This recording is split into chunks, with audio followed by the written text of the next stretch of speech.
Wait for it, and we're live. Hey, all you crazy sci-fi and fantasy fans. It's time for your daily dose of shenanigans over here at the Blasters and Blades podcast. Just a couple of nerdy veterans and one chaos coordinator geeking out over our science fiction passions and fantastical fantasies. A place where magic is king, the sky is the limit, and space is the place. We are the podcast that puts the fun in dysfunction. So without further ado, we're going to let our guest, Miss Monalisa Foster, introduce herself to our listeners and viewers at home. Hello, everyone. Thank you for inviting me to do this. I'm thrilled to be here. And we're glad you came. So why don't you tell us a little bit about yourself? Obviously, you're here because you wrote a book, so you write stuff. But other than that, what kind of nerdy stuff do you like to get up to? I've been a fan of science fiction pretty much since I was a kid. The very first book that I read, in Romania, we didn't have grade readers. The language is a little bit different, but I remember reading Journey to the Center of the Earth in translation when I was in first grade. And when I came over here to the United States, I taught myself English by translating Heinlein's Juveniles. So I would take my dictionary and I would translate it from English into Romanian, and that's how I learned. That's how I taught myself English. How old were you when you did that? I was 9. Oh, maybe. That's dedicated. Did it make it quicker than learning a whole new language normally would? I don't know about quicker. There was the component where you learn kind of conversational English, right? Because you learn that just by interacting with people. But when it came to learning English itself, learning how to spell things, learning the grammar, doing it the way that I was doing it, which was kind of this brute force method of, going through a book sentence by sentence. And when you encounter a new word, you look it up, you write it out 10 times so that you learn how to spell it. And you just acquire a sense of how the language works. That's what taught me how to write English. And because I think I was in 3rd grade at the time, that was something I really struggled with, because we had come over and we had ended up in Chicago, and they put me in English as a second language where everything was being taught in Spanish, which was not a language I spoke. So I was just kind of responsible for teaching English to myself, because I wasn't understanding the teacher who was speaking Spanish. I wasn't understanding the teachers who were speaking English either. So it was kind of a do or die thing. And that is not as common of a language where it'd be easy to find translators for you, I imagine. At least not here in the States. No, I mean, there were a lot of kids from the Eastern Bloc in Chicago. There were a lot of Polish kids and Bulgarian kids and a lot of people from the Eastern Bloc. But everything that whenever we were put into these programs, it was all Spanish. I could see that. Did it make interacting with your peers at that point more difficult? Oh yeah, no, it was very odd, because everybody around me was either speaking English or some other language. There were not a lot of Romanian people in the neighborhood that we had moved into, or the public school that I went to. I think I might have been we were the only family that spoke Romanian. We also spoke Hungarian, but there was no Hungarian people there either. It was very challenging. It made you learn things very, very quickly. Both I learned it I learned English. I was speaking English fluently and on grade level within 2 years. I believe it. I've known some people that did missionary work with one of the Baptist organizations, and they were telling me their program was pretty quick, and then mostly they learned through immersion once they got like the basics, because it's kind of, you have to, but you also get body language to help as well. Well, yeah, except Eastern Europeans aren't very expressive. A lot of this is stuff I picked up after coming here. But yeah, you do pick up a lot, especially when you're young. I mean, the kids were all speaking English fluently and excelling at it, and by that I mean all of the Eastern Bloc kids were fluent within 2 years, because it was, they had to. There was no native language television. There was no native language radio. There was no native language books, or, unless it was something that you brought over with you. It's not like the school impeded your acquisition of English by throwing things into your own native language for you, at least at the time. This would have been like 1978, 1979. They didn't have those kinds of programs. So it was very, very much immersion that helped us get to the point where we were speaking, writing, and reading on grade level, at least. Now, did you already have a copy of the Heinlein's Juveniles in Romanian? No. The Heinlein's Juveniles were all in English. They were something that it wouldn't have worked the other way. It wouldn't have worked to learn English by translating from Romanian to English. It only works the other way, is when you're taking something, a language that you're learning, and translating into your own. Okay. Does that make sense? It does. I haven't had to consider it, so it's not something I've put a lot of thought into, but it does make sense. Mm-hmm. Now, do you use that experience when you write in your stories where you want to introduce foreign cultures to give that experience to your characters? Oh, absolutely. I mean, in my other space opera series, the very first book, Conquest, I have a fish out of water protagonist, and I used a lot of the experiences from coming over to the United States to kind of shape that story and to give her a lot of realism as a character, because she gets pulled through a wormhole and she gets thrown into this far more advanced society. It's kind of like a time travel thing, but going into a future society rather than going to the past. And she has to face learning everything about the culture and the language, and their language is more advanced, and they speak in two dialects, because just the way that their society is stratified. You've got the humans who speak a more common mode, and then you've got the Donai who speak a higher, more like royal court kind of language. So she, for most of the book, she doesn't even realize that she's trying to learn two different dialects of the same language. And I found, I don't think I could have written that the way that I did if I hadn't had that experience myself. I'm sure anybody else that has learned the language this way could have done it. It's not like a superpower or anything. It just gives you a much deeper appreciation for how challenging it can be, not just to learn the vocabulary, but to learn how to think in another language, and how to actually understand all the colloquialisms and other things that maybe it isn't so obvious with going with a dictionary in your hand. You have so if I went to like some of the Latin-based languages, there's a lot of rules to the way the grammar and sentence and stuff, where you came into English, where it's like the jambalaya of languages. It's a little bit of everything. So I think it was worse for people going from other languages to English than it would have been doing the exact same thing in reverse, only because of how convoluted English can be with its lack of rules in some respects. One of the things I found interesting about English is it doesn't decline. So in some ways, it's actually a lot easier. Hungarian has 17 cases, 17 grammatical cases. It has the most grammatical cases of any language. It is one of the most complicated languages. It's right up there with Finnish, or with Finnish and Estonian.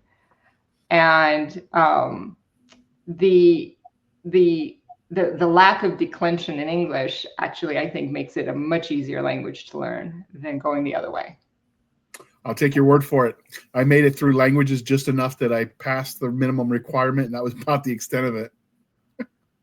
In fact, when I was going to grad school and I was picking the focus of my history degree, I ended up doing colonial America because I didn't have to learn a foreign language. Because if I was doing like medieval, not only would I have to learn French or German, it would be ancient or French, ancient German, or whatever the middle dialect version of it's called by language. Or even with English, if you go far enough back, you've got to learn Middle English, early modern English. Like it's more complicated. So I appreciate that I didn't have to go through all of that.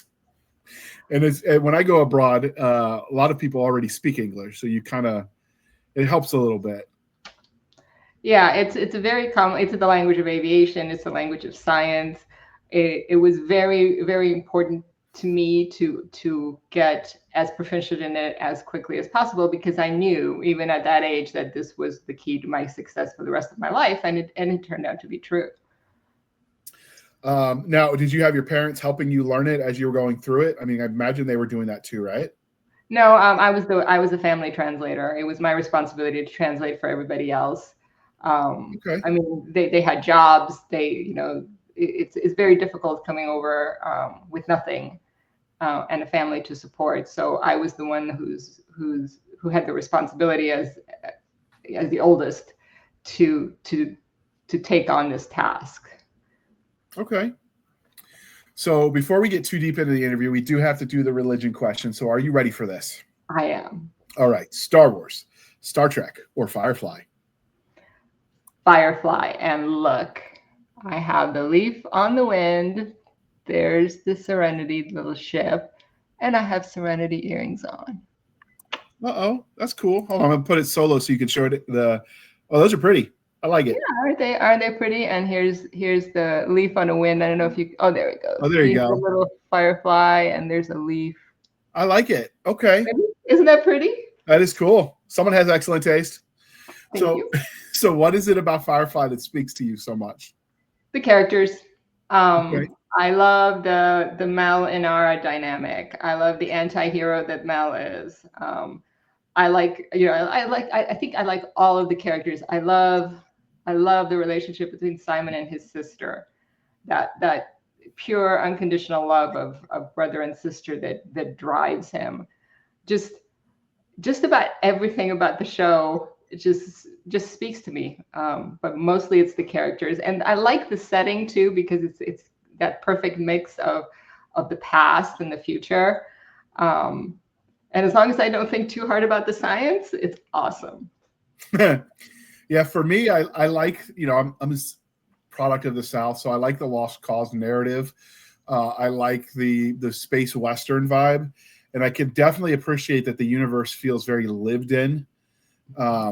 Sometimes you'll go and you'll see places where scenes are set in various types of temperature, and everything is still so clean, like Star Wars did with its uh, desert planet in the second season of Mandalorian, and everything was just so clean. And I'm like, clearly you've never been in a desert. That is not how a desert works. Sand gets everywhere. And so, yeah, I like the lived in feel.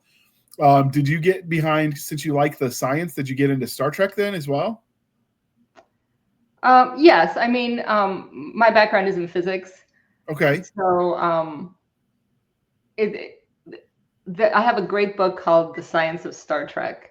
Okay. And it's definitely something that you should read if you want to really dig deep into what was speculative and what wasn't.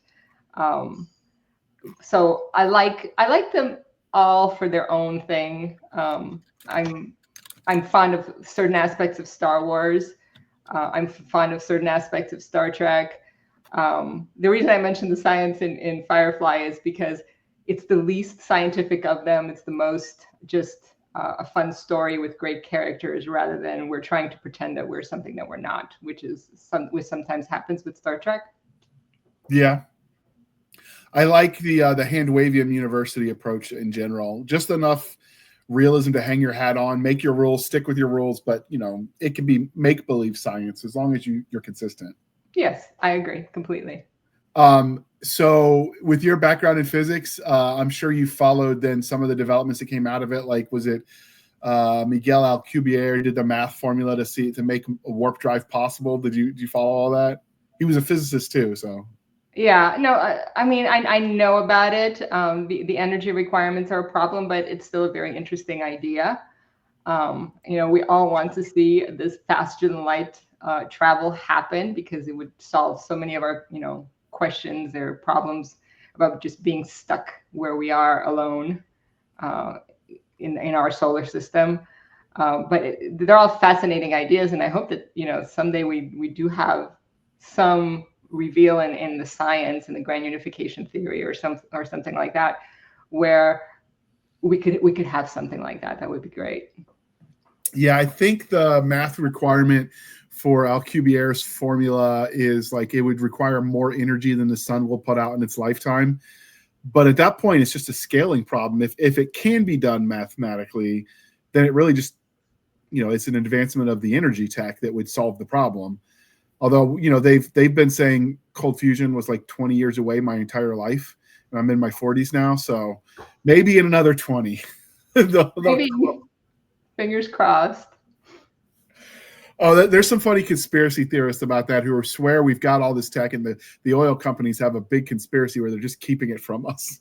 And I'm like, no, they'd monetize that too. They wouldn't keep it from us. They'd monetize it. Exactly. Conspiracy theorists are weird. Yeah, some of them still send me letters about the flat Earth thing. It's whatever. Okay. I get why conspiracies can be fun, but at a certain point in time, like some of them are just so far fetched. It's like, really, like that's okay. Yep, I agree. I'm like, okay, all right, interesting. My favorite is I saw a joke somebody had said where they got the moon landing conspiracy, and their response was, "Wait, you believe the moon is real?" And they were messing with the guy. I'm easy to amuse. What can I say? All right, because we are polytheistic here at the Blasters and Blades podcast, Game of Thrones, The Wheel of Time, or Chronicles of Narnia? Oh, definitely the Chronicles of Narnia on there. Okay. Now, when you were reading it the first time, were you reading an Estonian translation, or? No, I only read that in English. Books like that were not really allowed behind the Iron Curtain. For one, the Chronicles of Narnia, that's the C.S. Lewis one, right? Yeah. You would probably not have seen anything like that, or anything even from Heinlein behind the Iron Curtain. And I left before communism fell, so I left while Ceausescu was still in power. We did not have access to that kind of fiction at all. Now, when you left, were you guys having to flee under the cover of darkness, or did they let people leave? My father was a defector who left under the cover of darkness, more or less. He was on a trip, an overseas trip, and he and his companions slipped their handlers, and then walked across the border. The family reunification was not under the cover of darkness several years later. So that was brave. Yeah, well, it was scary. It was scary. So, all right. Well, we won't dwell on the scary then, and we're going to ask you instead the most important question, because as we grow up, we stop asking each other these important questions. So I'm going to ask you, what's your favorite dinosaur? It would have to be the Triceratops. It has a crown, and it looks really cuddly, and I'm totally the kind of person that will, die petting something she shouldn't, and it's going to be a very good death. It's a good way to go. Yeah, I've been watching the nature videos that are funny, where you get people that go to take photo ops in the various national parks, and they're right up close to this animal. I'm like, you realize it like blinks wrong and it's going to gore you to death. There's one that's floating around that my brother showed me today that was like somebody went to a bison in one of the parks out west, and she's like right up next to it to get her friends to take a picture, and no awareness that this creature could just stampede her in like 5 seconds. I got to play with lions. It's something my husband got me for my birthday one year. And so I got to play with these lion cubs, and it's totally my thing, right? But I know better than to approach a lion, because even with the lion cubs, and they were a few months old, so they were quite big. One of them took a bite out of my shoulder. Ooh. So he got his chompers right over my shoulder, and started to bite down, and the handler, jerked him off right before. So I had like little marks, but he didn't like puncture anything. So I'm kind of kidding when I say I will die petting an animal, but I want to. Yeah, that's a little different in a controlled situation than a literal wild animal out in the woods. Yeah. But yeah, Triceratops looks cuddly, wears a crown. I would cuddle it. And all of the pictures that I had growing up, it was like very lizard-like, and now they're back to dinosaurs probably had feathers. And I'm just trying to picture a triceratops with feathers now, and I'm just not seeing it. Well, I get all these chicken videos on my feed, Yeah. and you could see the T-Rex in there or the Velociraptor. You just gotta look for it, but it's right Yeah. there. And I'm like, I could see the Velociraptor and the T-Rex with feathers. But you're right, Triceratops is a little harder to picture with feathers. Yeah, the murder chickens in the form of a T-Rex just amuses me. I'm glad that discovery came after they made Jurassic Park, because I don't think it would have had the same effect if they didn't look lizard-like and cold-blooded. You know what it would have looked like is Poltra from Jimmy Neutron. I don't know if you've seen that. Yes. We would have Poltra running around going, bah! Yeah, not as scary though. More comical, I think, than scary. But anyway, all right. Because we are civilized human beings here at the Blasters and Blades podcast, we are no longer knuckle dragging troglodytes. Coffee or tea, and how do you take it? So it should be tea because I'm European, right? But it's actually coffee. I've become quite Americanized, and I like it so that I can't actually taste the coffee. So cream and sugar, or sugar, cream, milk, caramel flavoring, gelatin, just so I can't taste the coffee because I just want that caffeine. So are you a hot chocolate fan then as well? Oh yes, very much. Now, since you are European, have you tried European sipping chocolate? I have. It was at a wonderful brunch up at the Brown Palace in Denver. Okay. I made myself quite sick on it. There's a local chocolatier place that does, like, they bake their own, but they also obviously sell it. And they had it one year. They don't have it in stock anymore. And I tried a sip of it because I'm like, well, I like hot chocolate. You know, it's just going to be fancy hot chocolate, right? It was so sweet. I had to give it to my wife. I couldn't do it. It was just too much. But I drink Diet Coke instead of regular Coke, not because I think it's healthier, even though it's 0 calories, because I know whatever they're adding is probably not great for me. It's just not as sweet as regular Coke. So, yeah, it was too much. Dr. Pepper. Yeah. I like Dr. Pepper. Okay, so can you compromise on Mr. Pibb as well? Or is that... Some Dr. Pepper fans are fanatical, like, you know, the Coke and Pepsi thing, right? It's one or the other. I'm very monogamous. Once I find something I like, I stick with it. Okay. So how did you discover your love of reading? Was that once you were trying to learn the language, or were you already, you know, at 9 a reader? Oh, I was very much a reader. I think that my body was just like a life support system for my eyes. From just as soon as I learned how to read, it was my escape. I was one of those kids who, you know, would rather read than do anything else. It was not unusual for me to be reading one of those thick 300-400 page books a day. Okay. It didn't, and I read pretty much everything. It didn't seem to matter what it was. I read across all genres pretty much. I love good stories. I love good characters. Do you have a genre that is your preference? Obviously space opera, because that's what I write. Okay. I like everything from I like everything from things like Galaxy Quest and Jimmy Neutron, all the way to more literary things like The Woman in Gold. As long as it has good characters and a good story to go with it, what I really care about is the people that I get to know and spend the time with, and the writing. I really don't care so much about genre.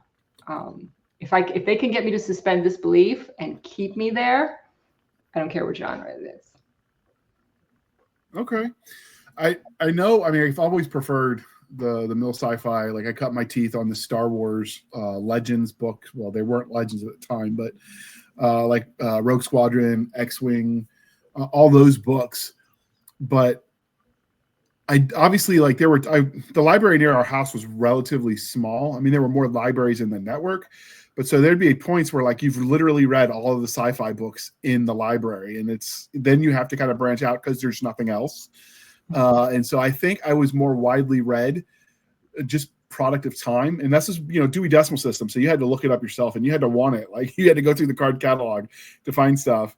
Whereas now everything is digital. So it's like, whatever your niche is, it's, beamed right into your phone. And I don't think people are as widely read as they used to be. I agree. I think they tend to be served by the algorithm with whatever they read, or whatever they read most of, or whoever got to it, got the ad, is paying enough for the ad for readers to see it. I think people are missing a huge opportunity to just go into their library and walk through the shelves and just pick something out. And even if you're judging the book by its cover, I think it's better than being served an algorithm's idea of what they think you're going to like. I discovered a lot of authors this way. I think a lot of subgenres, though, you don't even have to trust an algorithm. If like I like military sci-fi, there's untold number of books out there, and because you can search that narrowly and you're not limited to physical books anymore, you don't have to branch out if you didn't want to. I think that's a large part of it. It's for me, it's more about the digital reading that does it for most people, I think, than anything else. Mm-hmm. And I don't know that's necessarily a good thing. I think you get something if you read across the spectrums. I mean, for me, it was everything from Louis L'Amour to the Star Wars to history stuff with the alt history and time travel. Like all over the place when it came to reading. So now, when you were a kid, were you reading some of the stuff that was stereotypically for the girls, or were you all over the place? I read a lot of Nancy Drew. Yeah, the Babysitter's Club was what my sisters read. I read a lot of romance. I don't know that we ever leave the romance phase of life, but I've read pretty much everything from very clean G-rated stuff to the other end of the spectrum. I go through phases where this is what I want to read right now. So that's one of the nice things about the digital version, with your iPad, is you can drill down to, if you're in the mood for a particular type of sub genre, especially in romance, it's there. Yeah, I actually went through a phase where I actually read romance novels in high school because I thought it would help me understand women. Plot twist, it did not. But yeah, I think one of the things that surprised me is because I would compare notes with my little sister when we would read, and she would read like the Nancy Drew and the Babysitter's Club, and I realized that wasn't that different from the Hardy Boys, and then it was always the mystery. Yeah, that seems to be the universal kid theme, is solving the mystery. Mm-hmm. So I don't know that it matters as much as I thought it did until we were talking as adults and we were going through what we liked, and I realized, it was set dressing for the same stories. Yeah, and I read some of the Hardy Boys too. I think I just gravitated toward Nancy Drew. Yeah. Because I was a girl, so it had more girly things in it. But yeah, the mystery, the puzzles, that the sense of wonder that comes with that the middle grades. It's all very interesting. It's very interesting to look at it, 20 or 30 years and later and go, what exactly did I find so interesting about this at the time? And some of it ages well and you can still appreciate it now, and then some of it you're like, okay, I like that. Although some of those books I kept to pass on to the kids. So like it was the Lone Wolf series, which was a choose your own adventure, like dungeon crawl type story where you had to keep a character sheet, and it was very simple, but those were always fun. I ended up passing those on to the boys because it was just so much fun. And it, of course I cheated, but it was nice to feel like you had a little bit of control in the story. So I would read whichever ending I liked better. I'd go to both and be like, okay, I like this one better. And then I'd, go forward. I really enjoyed reading to my kids, and I was a little sad when they got too old for it. Yeah, I can relate to that. Yeah, and they went off and started reading on their own. So that was one of the things that why I liked revisiting those kinds of stories, especially things like Journey to the Center of the Earth. I mean, I remember reading that to my kids, which, it still gives me goosebumps to think about it, because that was the first book I had ever read. Yeah. I enjoyed the Saturday morning library trips, and then we'd go to like the local coffee shop or whatever, sit down, and they'd get their chocolate milk and I'd get whatever I was feeling at the moment, and we'd just sit there and read in the big comfy chairs. It was relatively cheap way to spend a day, and you still felt like you went on adventures, which was kind of fun. I remember going with my kids to the library, and we're coming back with these huge stacks of books, and I'm still absolutely amazed about the power of libraries. That you can walk in there, get a library card, and walk out with 40 books, and just immerse yourself and lose yourself in them. I think that's just amazing. Every time I think of libraries, I'm remembering the anecdote with Tom Clancy when he wrote The Hunt for the Red October, and I guess government agents showed up at his door, convinced somebody was feeding him details about the various military programs, and they asked him how he knew all this, and he said, "I have a library card." It sounds like something he would say. That always, I grew up in a Navy town, so that was a very something that kind of floated around. But I also grew up during the Cold War, where it was loose lips sink ships and all that, right? But it was always amuses me, and I remember hearing that relatively young, and so I was like, oh, I could learn all kinds of cool stuff in my library, and so it was always kind of fun. Although we did learn, that's one of the ways I learned to be self-sufficient, because on library weekends I knew not to mess with my mom, so we would have to cook our own food because she was reading. Good for her. That's how we learned. And in fact, once my older sister asked what was for dinner, and I remember my mom looking at her, I don't know, what are you cooking us? And that's how we learned. That's a great answer. And we learned not to beg her on library day. In fact, if we were smart, we'd ask for one of the meals the day before library day that we knew was one that normally was big enough batch for leftovers, so we didn't have to cook. So we would purposely kind of, hey, Mom, how about that meatloaf? Because the meatloaf always had enough for a second meal out of it. Smart kids. You got to learn. You learn, hunger is a good teacher, and books are a good motivator. So, all right. Well, before we go way afar, we're going to pause for a moment while we shamelessly show for the man, and then we're going to come back and we are going to talk about your book. So 35 awesome stories started by one kick-ass meme. It started as a joke. Storm Area 51, they said. They can't stop all of us, they said. But all laughter has stopped when the U.S. Air Force mobilized and pulled out the big guns. However, relentless mockery and derision by the media and the powers that be pushed the dweebs and alien enthusiasts too far. What else were they supposed to do? They said why not, and showed up, determined to find out what secrets were hidden behind the walls of the clandestine government facility. Are you brave enough to buy this anthology today? If you are, find out what the government wants to keep hidden. Read Storming Area 51, a Bayonet Books anthology. All right. Thank you for sticking with us through that commercial interlude. All right. So we talked about your nerd pedigree. How did you transition from being an avid reader to writing your own stories? I wrote my first novel when I was in high school, and I wrote my second novel when I was in college, and neither one of them saw the light of day. So I think I've been playing at this writing thing pretty much my entire adult life in one form or another. Finally, after my kids got self-sufficient enough so that they were, young to middle teenagers, I decided to go back to it because it was for the first time in my life I wasn't working a job and raising kids. And I figured, okay, they're self-sufficient enough. I can actually do something for myself, because I've always wanted to write a novel. And I think that was about 2015 or so that I decided, oh, well, it's been 30 years. Maybe I should finally get around to doing this. And I just decided one day to do it. Okay. And how did you get picked up by Bain, or did you start indie? I started indie. Okay. I how did I get picked up by Bain? I happened to mention to Tony Weisskopf that the John Wayne movie, the John Wayne Western El Dorado, Okay. would make a great space opera. And she said, yes, it would.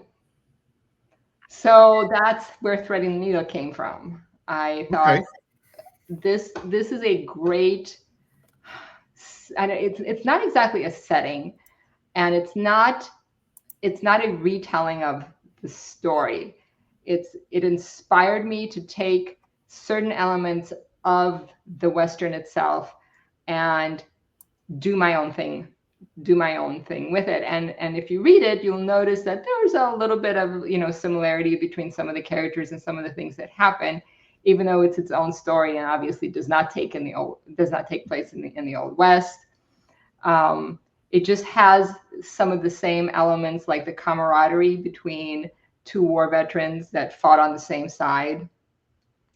It has kind of that same resource, dispute over resources, and an antagonist that wants to come in and basically steal what the ranchers have been working on their entire lives. So it has those common elements, but it is its own separate story, just inspired by what was at the time still probably is my favorite Western.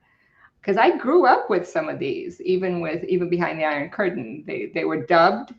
They were pirate transmissions from outside of the Iron Curtain or from places like Hungary, which was freer than Romania. So they were dubbed in Hungarian or Romanian, and they were chopped up. But I grew up with John Wayne movies and with Errol Flynn movies in this format, in this chopped up, dubbed, pirated format being transmitted across the Iron Curtain. Okay. Well, that is an interesting origin story. So what would you say, if you were using a movie theater rating, what would you say this novel is rated? If parents are listening and they want to know if it's appropriate for their kid. Okay, so this is a very interesting question, because my idea of children's content is probably different from everybody else's, which is why I would tell parents that they should make the decision for themselves. However, if they want to get another person's take on it, Caroline Furlong at Upstream Reviews did a review of it, and she called it PG-13. So I would go probably with that it's PG-13. It did surprise me that Caroline talked about some of the things that she thought were more mature in the story. There's flashbacks because Talia was a sniper when she was in the military, and she has some PTSD from it. There's flashbacks to a mercy killing and a very brief reference to prostitution. And I would have never, ever thought that somebody would object to either one of those. But it does touch on those things, even though they're not at the forefront. So I don't have gore.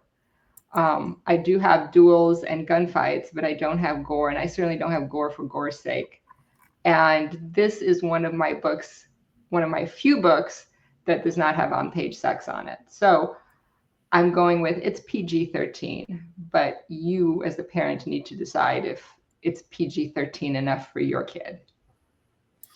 So if someone's listening and they haven't watched El Dorado, and I will link to the movie in the show notes, dear listeners, so you can check it out yourself. But could you give us a Reader's Digest version or elevator pitch, whatever's easiest for you, to summarize what your story is going to be, what they can expect? It's a sci-fi adventure about a former military sniper with a cybernetic arm who gets caught up in a colony world dispute. That's kind of the elevator pitch. So we have Talia having emigrated to this planet, immigrant again, right? She worked off her indenture, which was for her passage to the planet, and she decides that she's going to leave Sakura, which is the planetary capital. The planetary capital is on a 21st century level of technology, so it would have things in it that are very familiar to us, like cars and cell phones and things like that. But as the further you go out from Sakura, the more frontier, more primitive it gets. And when you go out to the frontier, what you have is kind of that Old West Meiji Restoration era Japan setting. So you've got cowboys and samurai Okay. kind of setup. She goes out to this frontier town to take on a job as what she thinks, she was told that she was going to be a marksmanship instructor. And her old sniper partner, Lyle, that's how the story opens, is with her in an onsen, which is a Japanese bathhouse, being snuck up on by her former partner, who has her gun, which she left behind, and he's not looking too friendly. He's not too happy that she's there. And he informs her that the guy who hired her, this guy named Contesti, isn't what he seems. And he didn't really bring her there to teach his men how to shoot. That Contesti is actually building an army to take over the terraforming efforts of the Herakots, who've been there for generations, using cows to terraform the planet.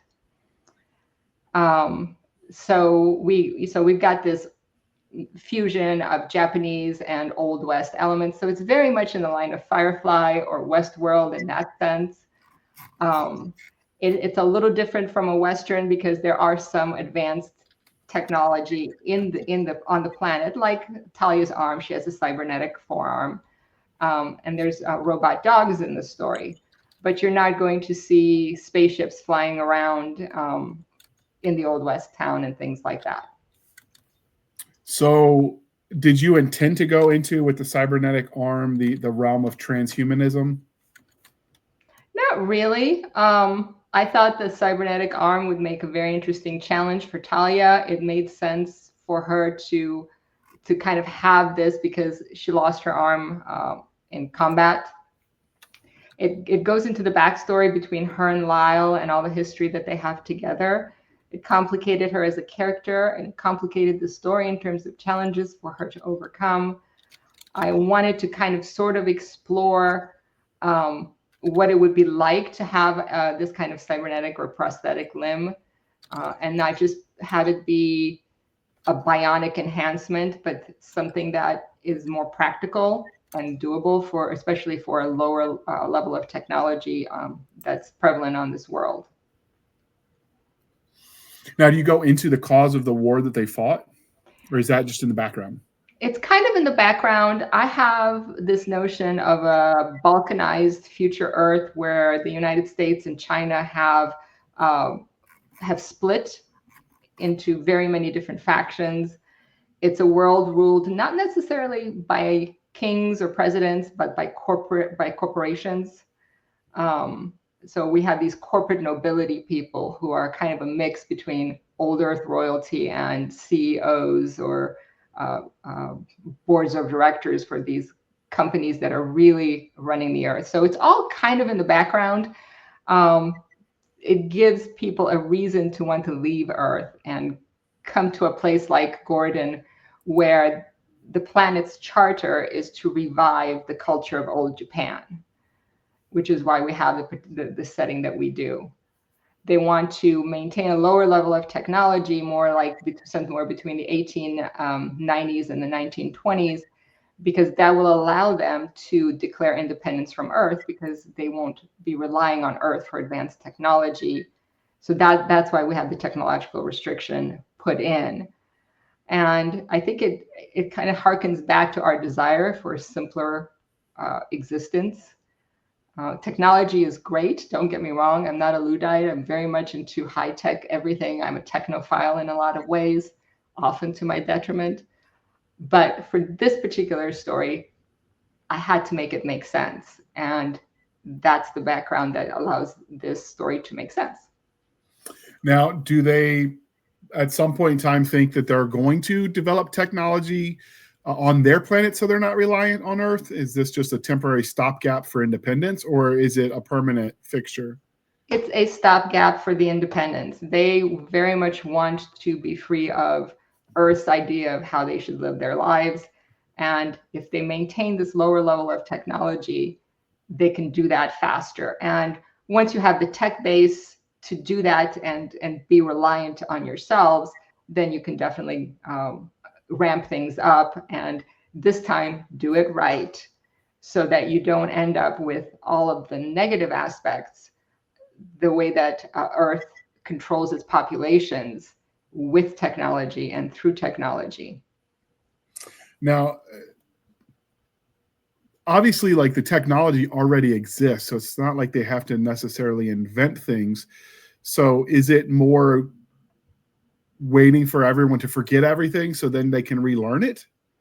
No, it's more of a, we are willing to forgo having cars for the freedom to go where we want and live our lives the way that we want, that we want them.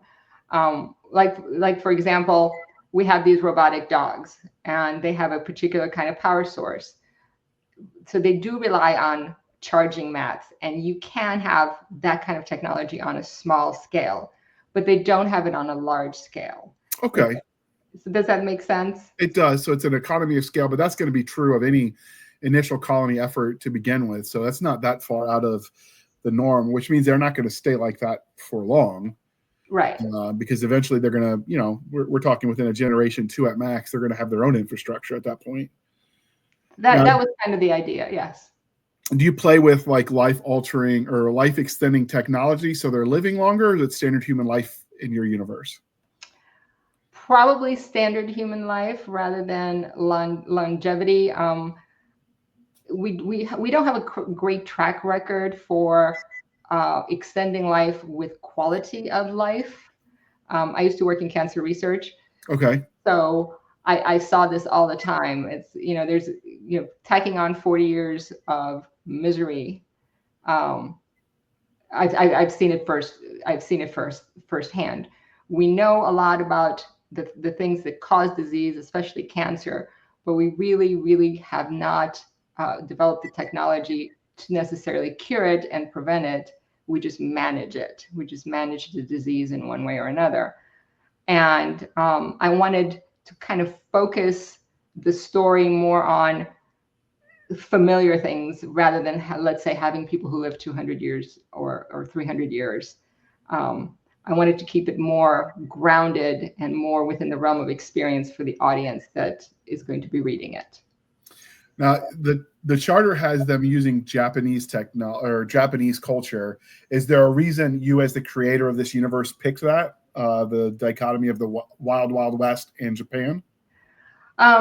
I don't know if you're familiar with a guy named Mark Stein. No. He's a political commentator, and he okay. He wrote this book called America Alone, and he talks about the demographic bomb that both that advanced societies on Earth today are actually facing. I'm aware of that part, at least. Pardon? I said, yeah, Elon Musk has talked about that too. Right, where Europeans are no longer having children for replacement population. Japan is one of the worst countries in this regard. I think their birth rate is around 1 or even less than 1 child per woman, so they're in a demographic death spiral. So I posited that if we were to extrapolate from where we are now, in 200-300 years, we're going to have this problem where Japan, the Japanese people, Japanese culture will have died out.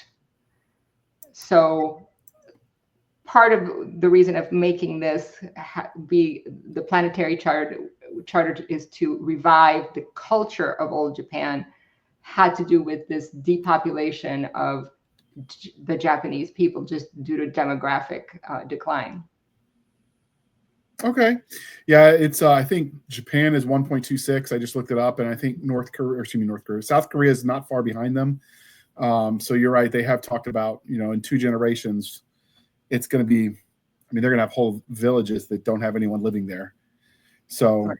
I could see them being motivated to change that enough to push for something.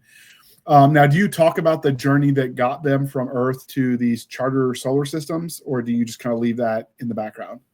It's in the background.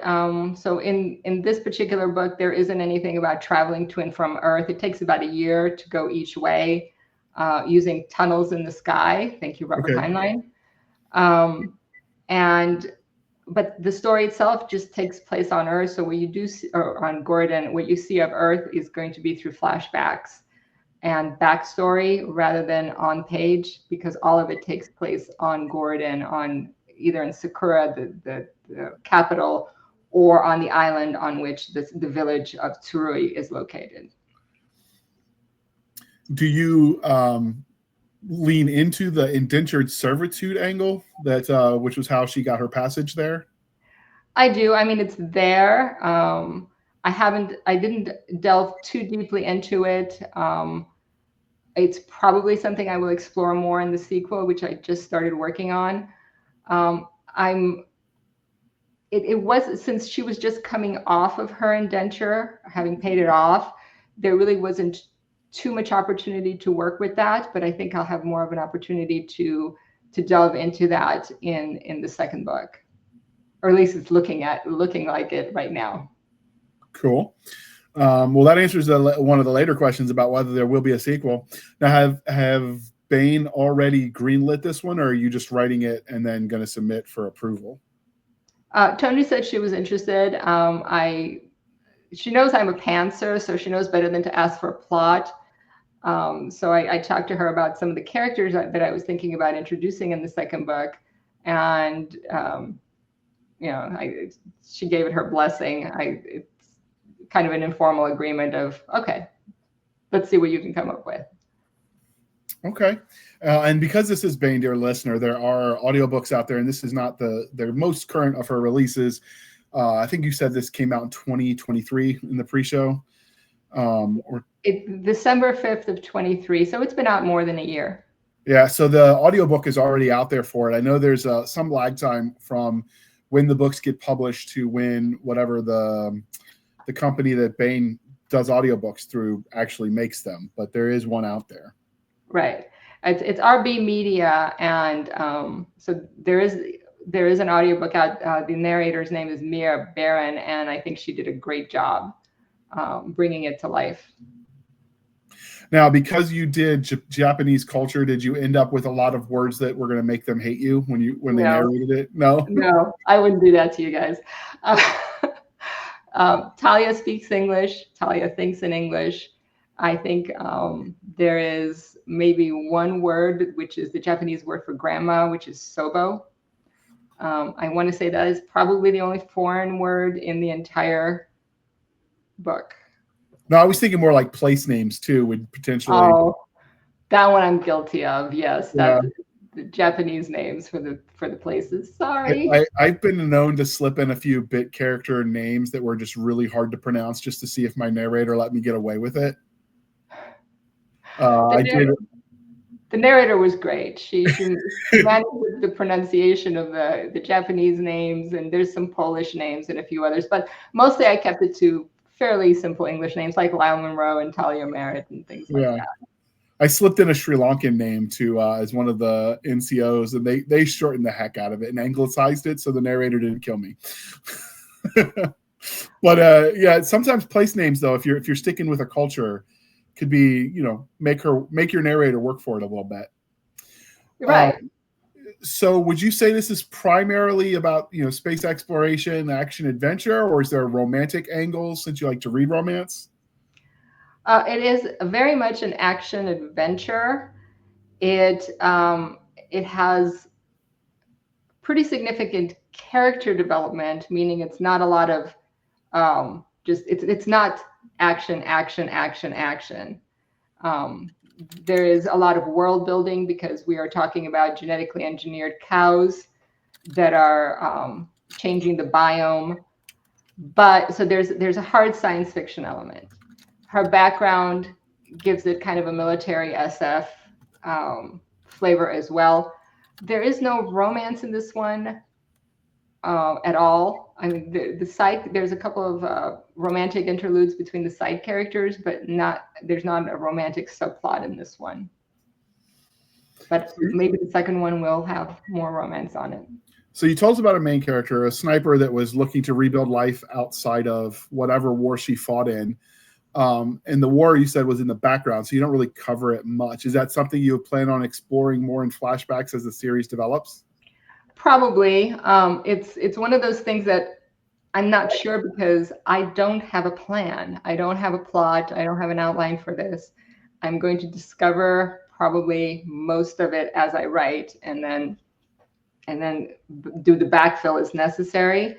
I am trying very, very hard not to go too dystopian on people because it's not necessarily a cheery place. Having lived a dystopia myself, I kind of tend to go overboard on making it a bad place, and I don't know that readers will want to read that. I think they're going to want to stick with something more fun and more positive rather than because I have a lot of source material that I could bring in about what a terrible place it is, how terrible a place Earth can be. But I'm not sure that I want to do that to the readers. I think as long as you give them hope at the end, I think people will tolerate dystopia a lot more. But when it's grim dark for no other reason than to be grim and dark, I think with no redeeming qualities, that's where people are like, yeah, I'm done. No, I think you're right. I sometimes have a hard time judging how dark is dark. What's dark for me is probably super dark for everybody else. As a veteran who, like most combat veterans, have had normie friends like, wait, what? Where we're just thinking it's normal and goofing off, and they're looking at us like we've grown a second head. So I definitely feel you on that one.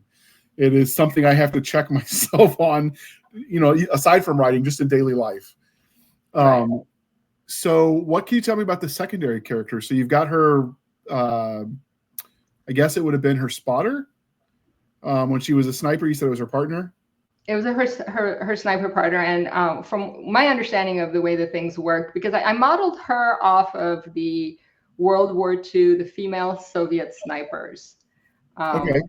And my understanding of the way that things were set up is that they worked in pairs, not necessarily as a spotter and a sniper, but functioning as both for each other. So different militaries have done both. Even in the U.S., I've seen both. So that's why I was asking. Yeah. So you used the Soviet example where they were, I don't think either one of them was really a spotter. It was more one took the shot and the other provided security, and then they switched. Right. So sometimes one of them would play a decoy for the other to lure other snipers in, or while they were out doing what they were doing in the field. Most of the time, the snipers were basically covering fire for friendly troops. It was actually very interesting to me to do the research on the snipers themselves because, to me anyway, snipering sounded very boring, or there were long periods of boredom and doing very little, and then there was just intense, the opposite of that. But her partner is this guy named Lyle Monroe. They worked as a pair together, and she went in to rescue him when things went sideways, and that is how she ended up losing her arm. So the two of them have a lot of history and a lot of emotion between them. It's platonic, but we still have this trauma, guilt, survivor's guilt, and all these other things that go with being very deep into war for a very long time. So this is something that they play against each other, and it's about their friendship and the story focuses on their friendship and camaraderie 10 years after the last time they saw each other. Now, did she know that he was on this planet when she took the indentured servant route to get there? Yes, they had talked, they meaning the two of them plus other people in their unit, they had talked about doing something like this. So when she had the opportunity to emigrate, that's one of the reasons that she chose this. So she was trying to kind of get back to her family, her chosen family, a lot of whom had come here to this planet after leaving Earth. So with the secondary character, is it told, well, first off, is it told directly from her point of view in the first person, or is it third person for the storytelling? This entire book is third person, close, single viewpoint. Okay. So we are only ever inside of Talia's head. She is the sole narrator for the story. I don't know if it's going to stay that way in the second book, but for this one, everything is from Talia's perspective. Okay. Is the sniper partner the only secondary character, or I mean, is it an ensemble that's a little larger? There's a few other characters. For example, there's kind of an old curmudgeonly cartographer surveyor guy named John who has these robotic dogs that are a key part of the story. And then we have female character named Maeve, who is Lyle's romantic interest, and she's an apothecary, and so she functions as kind of a pharmacist or an apothecary for the town. So those are the principal side characters. Then there's the antagonists, and there's two of them. One of them is this very sophisticated corporate type that wants to bring a lot of change to Gordon once he's stolen this terraforming technology. And then we have Jared Rhodes, who's his henchman, he's brought in to take care of Lyle and Talia. There's a huge dynamic between Talia herself and Rhodes. Rhodes is not quite right in the head. And I don't want to get into spoiler territory, but I really love the way that they ended up having this dynamic against each other, which I did not plan. I did not realize a lot of the elements there between the antagonist and the protagonist until I started writing it. And then we have the Heracots, who are the terraforming clan that's been on the planet figuring out how to use these cows to terraform the biome. And they're led by Dame Lee Heracott, who the reason I named her Dame Lee is part of my tribute to Lee Brackett, who wrote the screenplay for El Dorado as well as Empire Strikes Back. Okay. So with the population that's on this planet, are they mostly first generation transplants from modernity doing things here? Or is this colony been around for a while by the time the main character gets there? Most of the people are transplants. There was a colonization effort prior to this one that failed. That's one of the reasons that they're working on terraforming the biome, because at certain latitudes, some terraforming still needs to be done. But since that first colonization effort failed, they want to get it right this second time. So a lot of the people that are on the planet are what would be considered first generation immigrants. They all remember Earth, they all knew Earth, but there are still people that were born on Gordon and grew up there. So what level of, do they have to have training then to go backwards in time, technologically speaking? Was that something that's addressed in the story? Because I imagine just, doing even someone from now and sending them back to that level of tech would be, a little bit of a culture shock. Yeah, and that's one of the things that I have in one of the early scenes where she goes to the spaceport to pick up her client that she's protecting, because she's working initially as a bodyguard. Right. In Sakura, the capital the capital city of the planet. And they're in the spaceport, which is kind of like an airport would be. And there's these kiosks that are featuring messages, learn how to grow your own food, how to make your own clothes, how to do all of these things. So all of these immigrants that are coming to Gordon are going to receive some level of indoctrination or education or training to allow them to survive out on the frontier. Yeah, that's one of the things that surprised me is how many people during the COVID lockdowns went, hey, let's start a victory garden or whatever you want to call it. Let's plant something because I have time, I'm home. And how many people were shocked, because I remember reading about it on the Facebooks and the Twitters and whatnot, how shocked they were that, they didn't just throw some seeds down and instantly they had plants. It was a lot harder and a lot more work than people thought.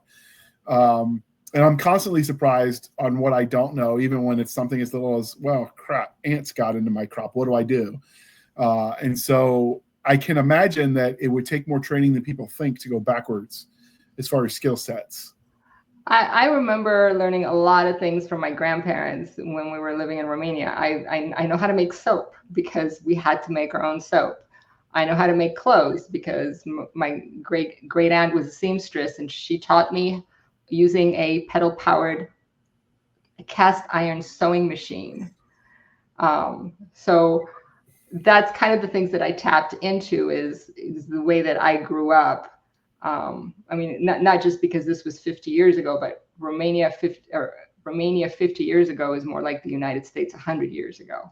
Right. And that's one of the things I think when like I love Firefly, and I know a lot of the people that didn't quite realize, like, you know, with the West in the frontier, that's not really that believable. But then if you're looking to transport things and mass has cost, less is more. And so if you can go more rural or more retro, I guess, skill set wise in the beginning, you save a lot of space. And so I think people sometimes underestimate what that looks like from a logistical point of view to teach people these skills that they just don't have. Because, I mean, you know, I grew up here and my grandparents didn't teach me that kind of stuff, even though they grew up on a farm. And so I think that's, you know, skill sets that are being lost. And if you process that forward to whatever year in the future this story is set, like, you've got even more generational drift of what knowledge is passed on, which makes it even more shocking for your characters, which gives them even more of that fish out of water to flavor their experience. You also have to consider that just because it's 200 or 300 years in the future doesn't mean that everybody from Earth is going to be living in that future that we imagine is going to be 200 or 300 years from, because we've got all these wars. We've got all this balkanization of the superpowers. And in the book, I mentioned several wars. And having that kind of extended conflict is going to throw some regions of Earth back, whether they want to go or not. So I think one of the things I try to do is get the reader to understand that not everybody that's coming, or not everybody that's living on Earth is living in what we would expect the next 200 or 300 years to look like. So it's not this futuristic setting on Earth either. There are some places where it's futuristic, but then there's some places that have kind of fallen back because of wars. So those people would be natural transplants to a planet like this, where they would have a minimum amount of having to get used to doing things a certain way. Now, what is the culture from like a geopolitical side on this planet? Is it ruled by like some of the lean into the trope of the mega corporations run the governments, or do you have like some sort of localized government? Like, did you play into that at all? A little bit, because the planet was settled with a particular charter and a particular mandate. The megacorps don't have the control over the planet that they would like, and that is part of the source of the conflict here. And that they would really like to also make this their fief and run things here as well. And the locals are very much opposed to that. They want to maintain their own autonomy, and they want to be able to say how they're going to live and not have things happen. They left Earth for a reason, kind of thing. I didn't get too far into it, but there's definitely that in the background where leave us alone. We don't want your help. Just let us live our lives, kind of added. So it's got a bit of a libertarian bent to it. Now, did you have... now, it's been a while since I've seen... I'm assuming you meant El Dorado, the 1966, 67 John Wayne movie? Yes. Did you have them pick, were they from the winning side or the losing side of the war? I don't remember in the movie which one they were on. I don't think the movie gets into it. And I didn't get into it either. I don't know yet. I will probably figure that out as I write more books into it. Like I said, I'm very much a pantser, and I kind of deal with things as I write them. I don't have it all set in stone before I start. I'm thinking that maybe there really are no real winners and losers in this, especially in these long, protracted conflicts. They tend to damage both sides. The only winners in war are the politicians and the weapons makers. There you go. So did you think that, I mean, because it's to a point, it's somewhat dystopian of a view, but then you give them the hope of they're going backwards in time to that simpler back to nature kind of approach, which I notice resonates now in ways that I wouldn't have thought, when I was younger would, because, the idea of getting a homestead or, going back to nature is becoming more of a thing. People are like, hey, maybe these cities aren't that great for us. Is that part of what inspired you to pick the setting where it was more back to a simpler time? Yeah, I think so. I think one of the things that I was seeing during the lockdowns is people trying to do more survivalist things. All of a sudden, they're like, "Oh, you can't find toilet paper." What did people do before toilet paper? All of a sudden, that became an important topic, right? Whereas before, we would have believed, "Oh no, there's no way that they can compromise something as essential or as simple as toilet paper," right? So I think there was kind of a shift in at least some people's interest in not only in self-reliance, but in kind of what's happening with our options and with our freedoms and who can tell us how to live. So I wanted to kind of tap into that. For me personally, and I know this kind of dates me, but I hate subscriptions. I don't want to subscribe to your software, which I may use once every 6 months, but I have to pay for it on a monthly basis. Just let me buy it and not have to deal with subscriptions. So I kind of took that curmudgeonliness about the way things are going and kind of made it put it on steroids with this planet. This is the place where people would go who didn't want to be beholden to a link up where they have to update their software every day to use it, or they have to pay a corporation in order to use something that they bought, like a tractor, because it has software that needs to dial back home to link into some network in order to actually let you do your farming. So that's kind of where I went with it. Now, you mentioned that they were still terraforming this planet. So presumably if we're living there, it's got something relative to Earth gravity, I would assume. It is very much like Earth. However, not all of the strange and alien things that you're going to run across on Gordon are fictional. In fact, I made up very little of the strange and wonderful things that are on this planet. They actually exist on Earth. And I love it when readers think, "Oh, this is a really cool idea. How did you come up with it?" I didn't. It actually exists. It's actually real.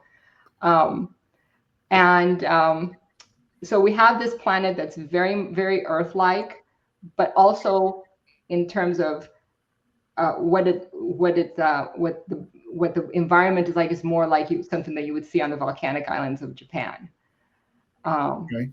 And they have see, I don't want to give too much away. No, I understand. We definitely don't want spoilers, but it's interesting. Yeah, there's a reason that they need to do some terraforming. And terraforming, especially on a planetary scale, is extraordinarily difficult, even with advanced technology. So it couldn't be too different from Earth, requiring too much terraforming, because that would have taken it out of the realm of hard science fiction into more speculative kind of science fiction. And I wanted to kind of stay on the harder side, on the crunchier side of SF. Okay.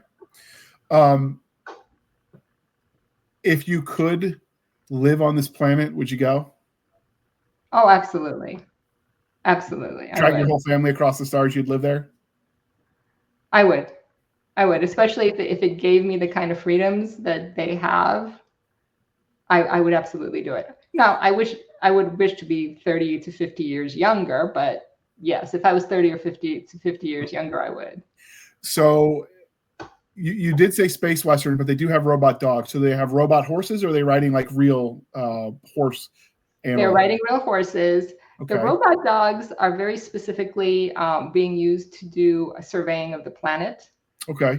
And they operate, so even though they need a recharger for their body, their brains are run by a long-term power source that I call the Hampson effect. And that's also what powers Talia's arm. So that part of the tech isn't dependent on unreliable, hard to make, ultra sophisticated batteries. But they don't have robot horses. This particular set of dogs just happens to be robotic dogs.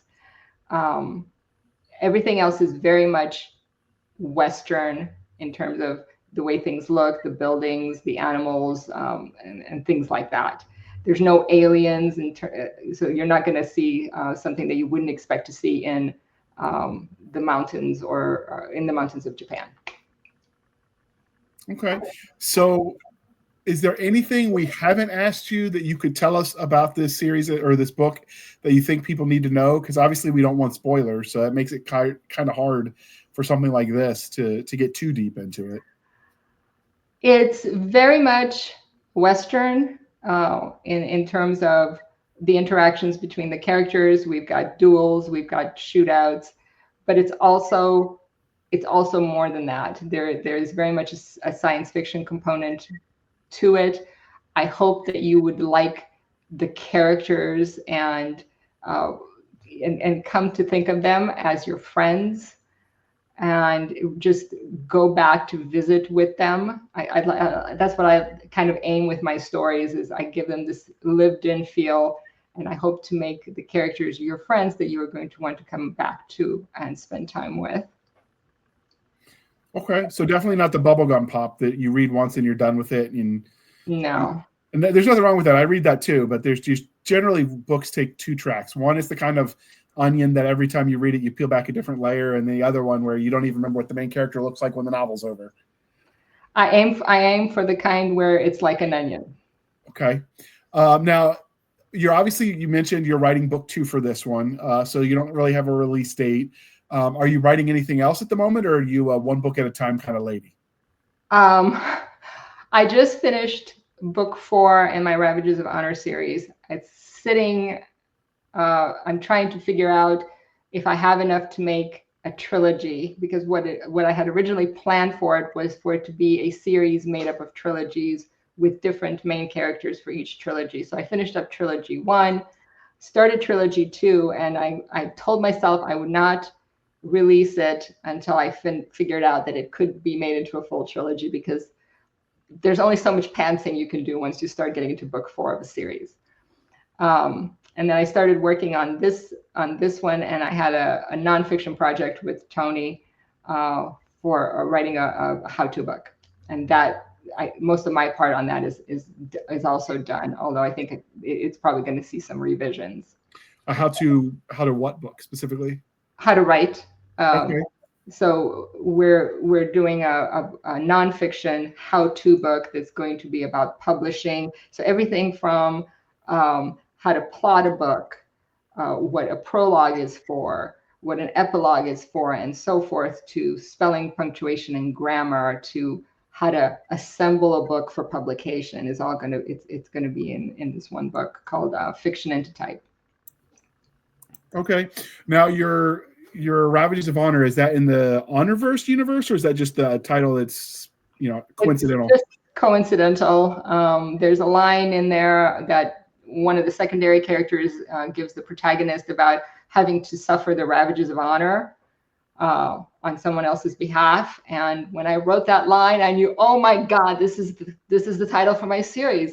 I didn't think about it having anything to do with David's series until somebody else pointed it out, because it came very organically out of this line of dialogue.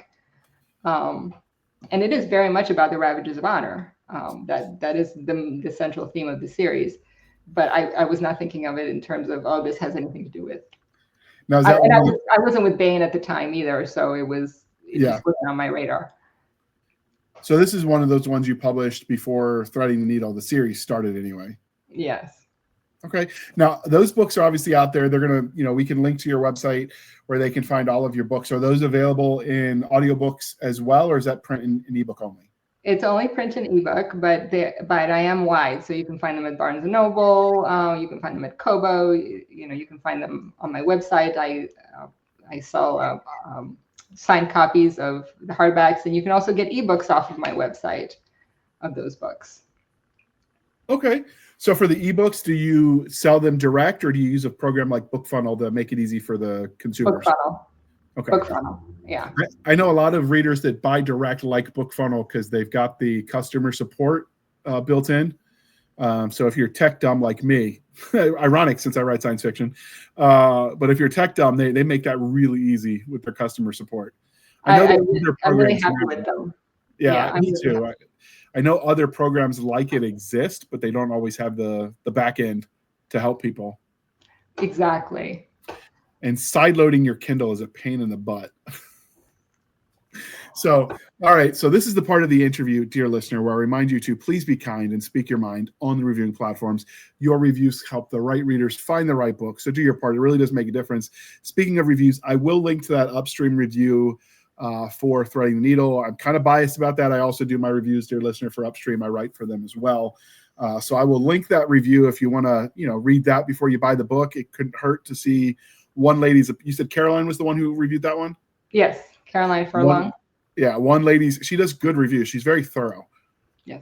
When she writes, I've been told I write very thorough ones, and I've seen some that aren't. She's one that makes me like, oh, maybe I'm not thorough enough. She's good at the details. But yeah, I will link all that in the show notes. And with that, how can listeners and viewers at home find you if they wanted to get you on the internet? And as usual, links are in the show notes. MonalisaFoster.com is my website. You can reach me through that. You can reach me through social media. I'm on Facebook, and I'm on X, and I'm on Instagram, and I'm on Substack. So, wave hello. Yeah, all right. Let me know you read something. And you can find us, dear listener, on our Linktree, linktr.ee, Linktree/Blasters and Blades Podcast. Again, Linktree/Blasters and Blades Podcast, where we link to all the things: the BitChute, the Rumble, the YouTube, the TikTok, the Twitters, the Spotify, the Discord, the Blasters and Blades Facebook group and Facebook page. We have our email, blastersandbladespodcast@gmail.com. Again, blastersandbladespodcast@gmail.com. It would help if I pronounced that right, but it's just like the podcast name, Blasters and Blades Podcast. That's for professional purposes only. Save the shenanigans from Adam Stabby Stab over there on the Instagram, the Twitter, and the email, which is also linked in the link tree. You can support the show by going to buymeacoffee.com/author J.R. Handley. Again, buymeacoffee.com/author J.R. Handley. Be sure to put in the comment section that it is for the podcast, and I promise I will keep my co-hosts duly caffeinated. They will drink that coffee brand coffee till it pours out of their eyeballs, and they'll swim away on a river of Java goodness. If you want some of that coffee brand coffee, link is in the show notes. Code is podcast grunts. You get 10% off. We get a little bit of a kickback. It's a win-win, people. And with that, I'd like to thank you for spending some of your precious time with us. For my crazy co-host, I am J.R. Handley, and this was the Blasters and Blades Podcast. We'll be back next week at the same time, where we'll indulge our love of nerd culture, cheesy jokes, and all things that go boom. All right, thank you for coming on, Monalisa. This was a lot of fun. I'm thrilled that you guys invited me. Thank you. I think we'll have to have you back, because now I'm realizing we haven't done a Space Western panel, and we got to fix that. So we do. We're adding you to the list for that, because we've talked about Firefly. We haven't done a panel on this, so I'll do better, dear listener. I'll do better. And with that, I'll hit the end button. Wait.